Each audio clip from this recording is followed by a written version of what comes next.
Venimos hablando sobre las dispensaciones. Las dispensaciones. De pronto algunos, no sé si de pronto lo habrán visto por el Face y se traerán ya el hilo de la enseñanza. Y este tema tiene su objetivo. ¿Cuál es el objetivo de esta enseñanza? Principalmente dos.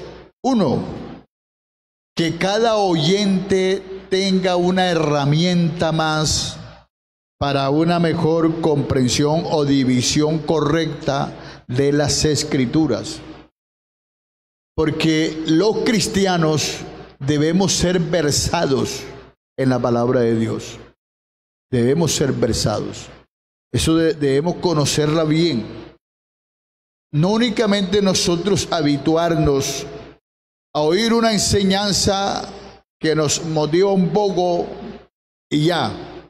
No, nosotros, este es nuestro manual, nuestro código de ética, nuestro código de conocimientos.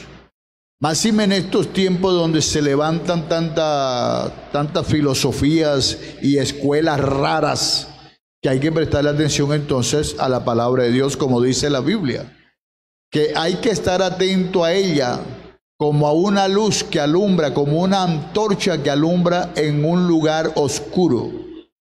¿Por qué dice eso la Biblia? Porque para los judíos beduinos, ¿qué es un judío beduino? Era como un campesino. Los judíos beduinos que estaban en el campo, ellos tenían por regla que toda la noche encender una luz y ponerla frente a la puerta de la casa. Eso indicaba dos cosas. Uno, que había vida. Dos, que iluminaba el camino a los viandantes para que no se perdieran.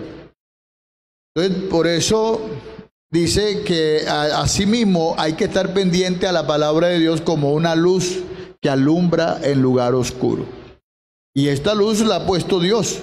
Entonces, el hecho de que hoy en día haya lumbreras en las calles, en las avenidas, en los bulevares de las avenidas, eso es viejo. Quien estableció eso en su pueblo fue el Señor, porque eso no lo hacían las otras naciones, los otros pueblos no lo hacían. Entonces fue el Señor el que lo estableció. Entonces, así la Biblia es como esa luz. Date cuenta que esas lumbreras que están en las calles, cuando no hay esa luz, aunque las casas tengan luz, las calles se ven feas y se ven horribles y son peligrosas, propensos inclusive a extraviarse, porque no se ven bien las direcciones. Entonces, así precisamente ponen entonces para iluminar el camino, porque si no hay luz en las calles, tú te puedes ir hasta una alcantarilla, a un manjol abierto y te puedes ir por ahí. Entonces, la Biblia es esa lumbrera que Dios ha puesto para que nos ilumine y veamos las cosas como son, no únicamente a un comportamiento. Porque yo digo que un buen cristiano, no hay que decirle ni cómo debe comportarse con la esposa, con el esposo, con los hijos, con el vecino, porque él es un buen cristiano. Si es un buen cristiano, pues. Porque si es un buen cristiano, él sabe cómo hacer eso. Debe saberlo. Entonces es bueno salir de esa lechita, porque al cristiano que hay que estarle diciendo a toda hora cómo debe ser un esposo, cómo debe ser una esposa, cómo debe ser el creyente, cómo debe que las ofrendas, que esto, que lo otro, que el culto, que la asistencia. Entonces el creyente está todavía tomando tetero, está tomando leche. Que hay que estarle diciendo eso, que el amor, que la fe, ese está tomando todavía tetero. Entonces, el alimento sólido, escritural, es aquel que tiene que ver con, diríamos, el discernimiento y desmenuzamiento de las Escrituras, como estamos en esta enseñanza que llevamos. Hoy corresponde, dentro de la enseñanza que llevamos de las dispensaciones, hoy corresponde la dispensación de la ley. Que el objetivo es eso, El conocimiento, hermanos, el conocimiento, vamos a decir, de las divisiones de los períodos de tiempo que ha habido en la humanidad, es bueno saberlo para una mejor comprensión de las profecías bíblicas. Si tú conoces bien esos periodos de tiempo, eso te ayuda. Por eso la enseñanza, yo llevo dos temas porque van entrelazados. Llevo el tema de las dispensaciones los domingos y los jueves el de escatología, porque eso va ahí entrelazado. Entonces, tú debes llevar ese hilo de las cosas. Ahora, la dispensación de la ley, porque la dispensación es un periodo de tiempo en que Dios ha puesto a prueba la humanidad, y al no hacer bien la tarea de la humanidad, Dios ha terminado esa dispensación con un juicio y ha entrado a otro lapso de tiempo. Porque aunque se cuenta bíblicamente, se cuenta un periodo de 6.000 años de la humanidad. Pero ese periodo de 6.000 años a la humanidad solamente es de la historia que se comienza para el pueblo de Israel, y que en esa historia va incluida también toda la humanidad. De hecho, entonces, quiere decir con esto que el mundo tiene muchos años, y la tierra más. Tiene muchos años de haber sido creado. O sea que usted no piense que la tierra nada más tiene 6.000 años de creada. Eso no se sabe. Los 6.000 años que se cuentan, esos periodos que van transcurridos, que se llaman dispensación, esos son los periodos de esa historia de la humanidad. Pero eso no es realmente los años que ha existido el mundo. Tiene muchos años más. Ahora, la dispensación de la ley comienza en el libro de Éxodo, capítulo 19, y viene a finalizar en el capítulo 2 del libro de los Hechos de los Apóstoles. Ponte a pensar entonces, toda esa cantidad de libros que hay, profetas, están los reyes, las crónicas, los jueces, profetas, salmos, proverbios, Eclesiastés. Están todos esos libros hasta llegar a Malaquías, y Malaquía llega entonces los 4 evangelios, la historia de Jesucristo, y después pasa a Hechos de los Apóstoles, capítulo 2, que es donde termina la dispensación de la ley. Termina en el capítulo 2 del libro Los Hechos de los Apóstoles. Y aunque la ley finalizó en la cruz, diríamos, de una forma la ley finalizó en la cruz. Podríamos decir en cierto sentido, la ley finaliza allí. Porque la ley apuntaba a Cristo. Estoy hablando de la ley mosaica, la ley que Dios le dio al pueblo de Israel allá en el desierto, ¿cómo diríamos? En aquella cumbre que la dio a través de Moisés al pueblo de Israel en el Sinaí. Esa es la ley de la que estoy hablando, que está ahí en el libro en los libros del Pentateuco. Esta ley, vamos a decir, prácticamente, de cierta forma, terminó el día en el Gólgota, ahí en la cruz. Pero ciertas porciones, vamos a decir, ciertas porciones como lo que habla en el Evangelio según San Juan, algunos pasajes selectos, también de otros evangelios, señalaron o señalan que los juicios morales de la ley, oiga bien, los juicios morales de la ley continúan hasta el presente, hasta el día de hoy continúan esos juicios morales. O sea que algunos creen que no, algunos dicen, no, ese era para la ley, ese es cuando la ley, pero hay que ver en cuántas partes se divide la ley, en cuántas partes era que se dividía. Porque ahí viene usted con esas confusiones, no, que eso era cuando la ley, eso era para la ley, para allá para la ley. No, hay que ver qué era lo que era para allá y qué es lo que corresponde acá. Porque aunque la ley finaliza allí en la cruz, sin embargo, totalmente viene a finalizar la ley es el día de Pentecostés, cuando el día de Pentecostés es que entra la dispensación que estamos ahora viviendo. Este lapso de tiempo que Dios nos ha dado, que entra ahora, que ya vamos en 2000, más o menos en unos 2040 y pico de años. Según nuestro calendario son 2020, pero según el calendario judío viene siendo como 2040 y pico de años. Entonces, esta dispensación que estamos viviendo todavía tiene, vamos a decir, parte de la ley en ella. Aunque estamos en la gracia, hay cosas de la ley que están activas en estos momentos. ¿Cómo se sabe eso? Hay que tener en cuenta, primera medida, la ley fue dirigida al pueblo de Israel, solamente al pueblo de Israel. Fue dirigido a ellos. ¿Por qué? Porque los gentiles no podíamos ser juzgados por las, vamos a decir, por las normas de la ley. No podíamos ser juzgados de esa forma.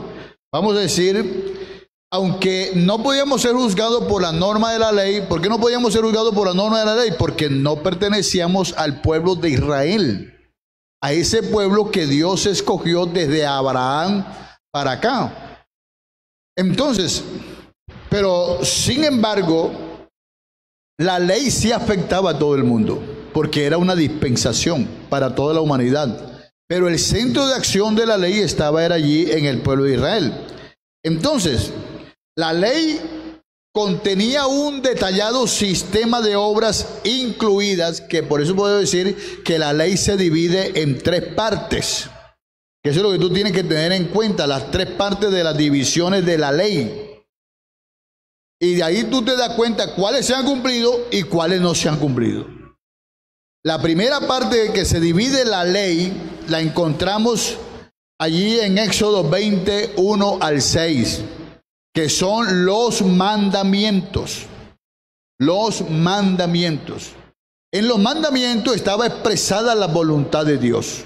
Que eso es lo que tiene que tener uno en cuenta. ¿Qué es un mandamiento? Un mandamiento es una orden que se da con autoridad para que sea cumplida. Por eso, si a ti un superior te dice, brinque, tú solamente tienes que preguntar a qué altura, pero no, tú te vas a poner, no, es que es mejor brincar para acá, es que es mejor, ¿por qué voy a brincar? Entonces tú no estás reconociendo la voluntad del superior. Tú quieres imponerle tu voluntad al superior. Y tú tienes que decir, brinque, ¿no? ¿A qué altura ya?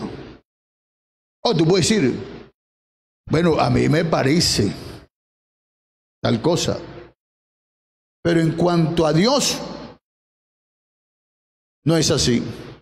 Porque en cuanto a Dios, sus palabras son precisas y concisas. Él nunca dice, a mí me parece, yo creo, tal vez, quién sabe, de pronto, Dios no usa ese lenguaje. La Biblia dice, Él mandó y Él hará. Así de sencillo. Entonces, los mandamientos expresaban la voluntad de Dios. La otra división de la ley eran los juicios. Los juicios. Eso está en Éxodo 21, verso 1 al capítulo 24, verso 11. Los juicios. ¿Qué contenían los juicios? Los juicios era lo que contenían la parte de la vida social, la vida civil del pueblo de Israel. Cómo iban a vivir socialmente, cómo iban a vivir civilmente. De ahí donde llegaban algunas leyes en que se establecía, oíme bien, se establecía, como ejemplo, un ejemplo, voy a poner un ejemplo. Si alguien le decía al vecino, oh, préstame tu buey para arar, y el buey se moría, ahí entrando esa ley, se moría o era maltratado y se moría, él tenía que pagarle cierta cantidad y tenía que hacer cierto reconocimiento porque estaba establecido allí dentro de esos juicios. Ya que los juicios entre ellos se hacían de acuerdo a lo que estaba establecido allí por el Señor. Entonces a veces hay quienes quieren aplicar esto en estos tiempos. Quieren aplicarlo de esta manera. No, nosotros ahora tenemos una ley y es la ley que está en Romanos capítulo 13, verso 1. Someteos a toda autoridad, porque no hay autoridad sino establecida por Dios, y las que hay es porque Dios la ha permitido. Entonces tenemos que someternos a toda autoridad, toda que está puesta. Pero tú te das cuenta que hoy en día la gente no respeta la autoridad. ¿Por qué? Porque hoy en día se establece lo que es la reciprocidad. La autoridad tiene que respetarme a mí, y yo respeto a la autoridad en la medida que la autoridad me respeta a mí. Se establece ese dentro del orden de la moral, que eso viene de por allá de Grecia, porque tiene que ver con la moral. Entonces, ejemplo, yo soy autoridad en la casa, pero yo tengo que respetar para que a mí me respeten. Así de sencillo, yo tengo que respetar las condiciones de los demás. En cuanto a la ley no era así, en cuanto a la ley primaba era lo que Dios decía y ya. Ahora, acá prima lo que Dios dice. ¿En qué sentido? Que Dios dice, someteos a toda autoridad. Porque no hay autoridad sino establecida por Dios. Dios es el que está mandando, ordenando, y el que dice esto. Y hay que hacerlo. ¿Amén? ¿Se fueron? Ah, están ahí. Bueno. La tercera división de la ley eran las ordenanzas. Las ordenanzas. Entonces la ley tenía tres divisiones que eran, primero, mandamientos. Segundo, los juicios. Y tercero, las ordenanzas. Esas son las divisiones de la ley que tú tienes que... Y ahí están las citas. Las ordenanzas se encontraban en el capítulo 24 de Éxodo, verso 12 al 31. Ya tú cuando leas ahí, ya tú sabes, esto depende, entonces son las ordenanzas. Esto es los juicios. Esta es la ley. ¿Para qué eran los juicios? Los juicios eran para una directriz de la vida social y civil de Israel. Las ordenanzas era lo que tenía que ver con la vida religiosa del pueblo de Israel.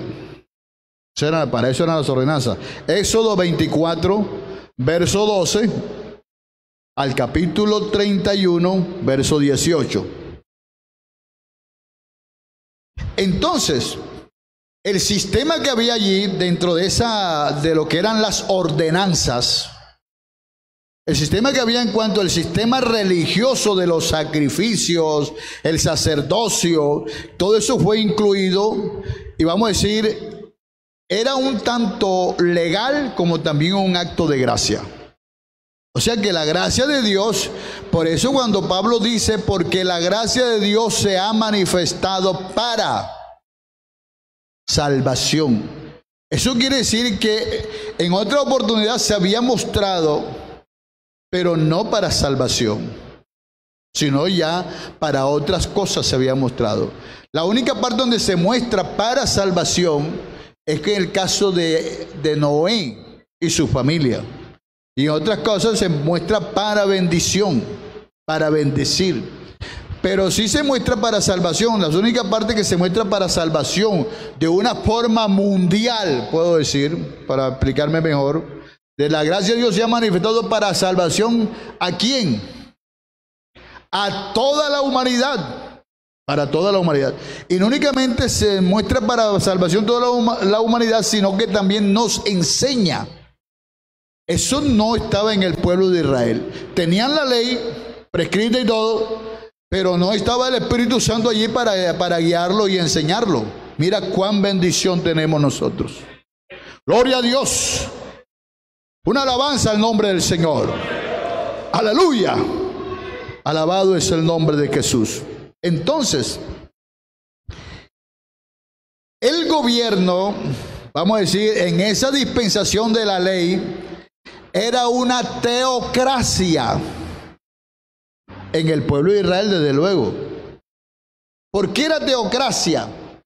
Porque ellos eran gobernados por Dios. Dios los gobernaba a ellos a través, óyeme bien, a través de los profetas, sacerdotes y reyes. Dios los gobernaba a través de ellos. O sea que Dios gobernaba en ellos a través de los sacerdotes, a través de profetas, sacerdotes y reyes. Es como decir, Dios gobierna en su iglesia a través del pastor, Él gobierna en su iglesia. Ya hablando del gobierno, pero hablando de lo que es morar, Dios mora en su iglesia. Igual que en todos, igual que el pastor, igual que en todos, mora en su iglesia. Pero ya la parte ya de gobierno tiene que ver a través de una autoridad establecida por Dios. Entonces, de ahí que se establece entonces un pacto, porque en cada dispensación hay un pacto. Entonces se establece un pacto que es llamado el pacto del Sinaí. El pacto mosaico también se le dice. Entonces, ese pacto fue de vamos a decir, de carácter temporal, se puede decir. Porque ese pacto sería hasta que llegara Cristo. Ahí culminaba ese pacto. Ejemplo, cuando un hombre y una mujer se casan, ellos están haciendo un pacto. ¿Sí o qué? Es un pacto que hacen. Un hombre y una mujer hacen un pacto. Y a veces hay quienes no son fieles a ese pacto. Porque en ese pacto se prometen, hay promesas de parte y parte. Pero en los pactos que Dios hace son diferentes en algunos aspectos, porque a veces hay pactos, vamos a decir, que son incondicionales, como enseñábamos el domingo pasado, pero hay pactos de que Dios hizo que eran de carácter también bilateral. Ellos tenían que hacer esto para que Dios le cumpliera esto otro. Si no hacían esto, no tenían esto. Entonces, lo mismo pasa, por eso es que hoy en día las parejas a veces antes de casarse hacen capitulaciones. Porque puede ser que de pronto se presenten en el devenir de la vida algunas cosas que ellos tengan que de pronto recurrir a cuestiones extras. Pero es un pacto que hacen, donde le dicen, promete usted que la amará, la honrará. Y usted, sí.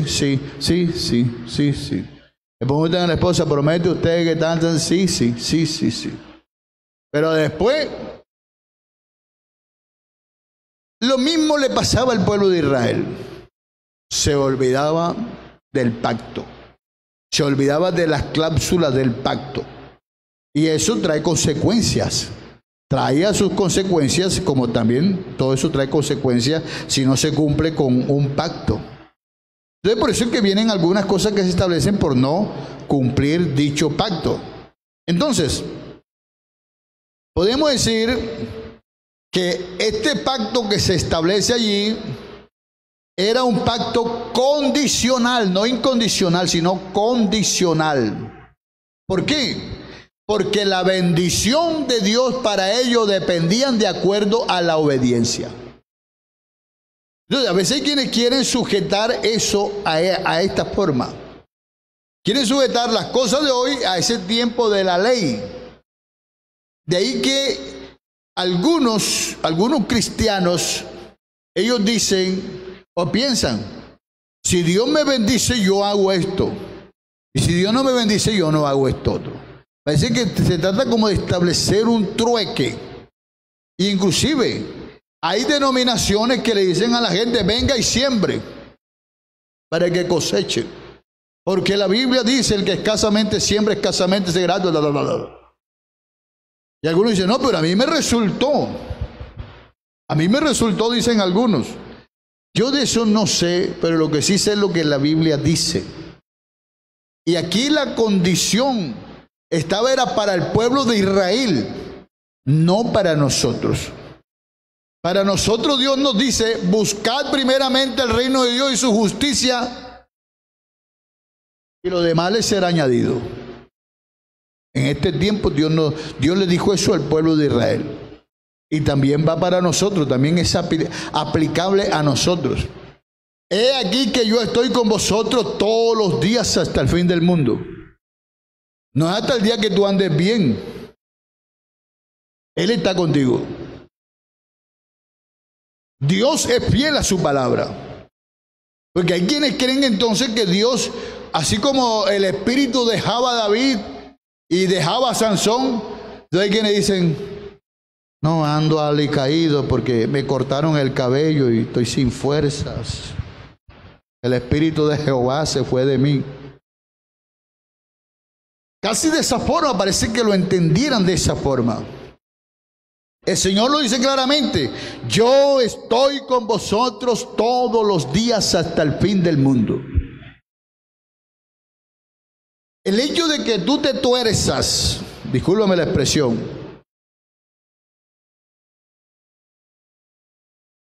porque es que Dios no dice yo andaré contigo todos los días. No.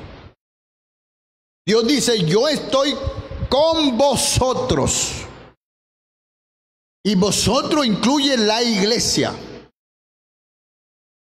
Si tú te sales de la iglesia, olvídate que Dios no está contigo. Pero mientras estés en la iglesia, Él dice, estoy con vosotros. Todos los días estoy con vosotros. ¿La pillamos? Vamos para adelante entonces. Vamos para adelante porque el tiempo se acabó.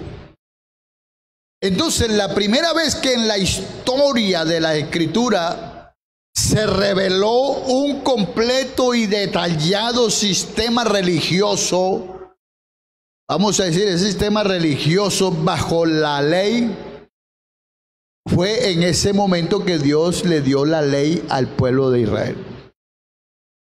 Nunca antes se había hablado de un sistema religioso. Cuando comienza el sistema religioso fue cuando Dios le dio la ley al pueblo de Israel. ¿Por qué un sistema religioso? Primero, porque Dios le provee allí un terreno de limpieza y el perdón. Hay perdón. Pero ese perdón allí no es perdón de pecado. Ese es perdón de la vida. Se le perdonaba la vida a la persona. Porque la letra, por eso dice la Biblia, la letra mata. Entonces hay quienes creen que se está refiriendo a la persona que lee mucho lo va a matar la lectura. No, no se refiere a eso. O creen que la persona que sabe mucho lo va a matar espiritualmente. Please.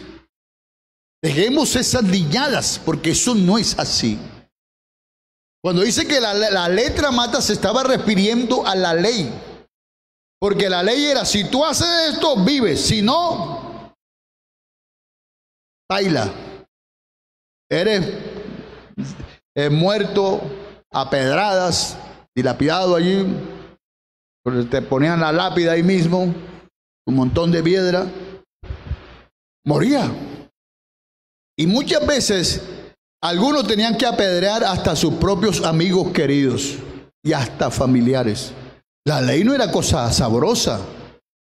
Había una bendición grande, pero había esa imposición. Y hay quienes quieren vivir bajo la ley. Hay grupos religiosos queriendo revivir la ley y vivir bajo la ley.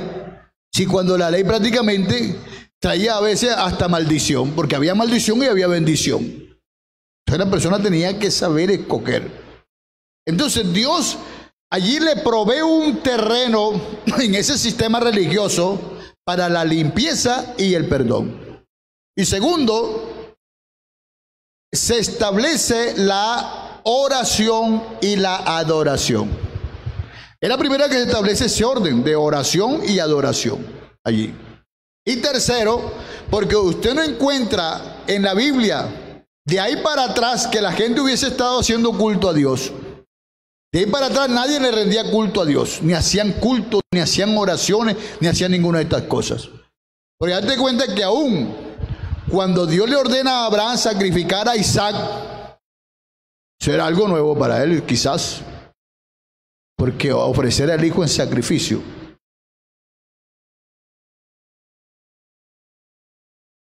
Entonces, bajo esa ley, ellos aprenden a orar y adorar.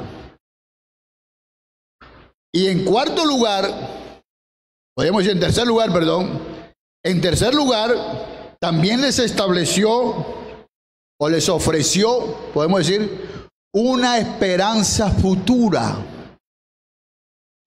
Todo sistema religioso tiene que tener una esperanza futura.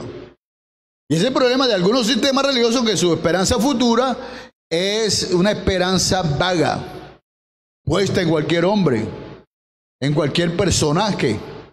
Pero yo no sé si ustedes recuerdan un coro antiguo que decía o que dice: mi consuelo y esperanza está en Jesús, que un día muy glorioso volverá, por su iglesia que con sangre allá en la cruz rescató de la gran cautividad. Parece que los hermanos, con la ausencia de la iglesia, hasta se le olvidó cantar ya. Parece que tuvieran tapabocas.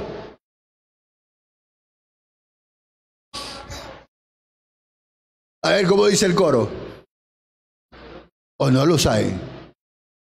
Van a decir que es viejo. Ah, no, es que es viejo ahora el coro. Vea, la Pipo se lo sabe. Y la Pipo no es tan vieja. Tiene 80, pero no es tan vieja. Mi consuelo y esperanza está en Jesús, que un día muy glorioso volverá, por su iglesia que con sangre allá en la cruz rescató de la gran cautividad. Pero no me acuerdo el resto. Pero bueno, lo que me llama la atención es que dice, nota cómo decía, mi consuelo y esperanza está en Jesús. Pero hay otros que tienen el consuelo y la esperanza en Mahoma, en Mazotún, en el otro, en cuestión, una cantidad de cosas. Tienen su esperanza. Pero nuestra esperanza está en Jesucristo, que aunque murió, resucitó de entre los muertos. Los israelitas también tenían una esperanza en un Mesías. Ellos no sabían quién era, pero sí sabían que vendría de la descendencia de David. Y él les dio, a través de la ley, les dio esa esperanza. La ley tenía esa esperanza porque el sistema religioso tenía que tener una esperanza. Entonces le da esa esperanza y ellos tienen esa esperanza. Pero bajo la ley también hubo fracasos. Ese es el problema, la humanidad siempre ha fracasado. Por eso es que Dios abre una forma tan magnífica este episodio que se llama gracia. Pero aún que se llame gracia, por eso es que Pablo dice, entonces ¿qué pues? ¿Perseveraremos en el pecado para que la gracia abunde? Romanos capítulo 6 dice, en ninguna manera. Porque el asunto es que el que practica el pecado, esclavo es del pecado. Sigue siendo esclavo. Y si nosotros hemos muerto en Cristo y hemos sido sepultados con Él, ¿cómo es que vamos a vivir en el pecado todavía? Por Dios, decía Pablo. No puede ser posible. Entonces, este fracaso que se presenta allí en el tiempo de la ley se evidencia, se ve, vamos a decir, en el periodo de los jueces. Ya en el periodo de cuando comienzan los jueces. A ver, ¿cuál fue el primer juez que tuvo Israel? Ya los corché. Suéltala, a ver, ¿cuál?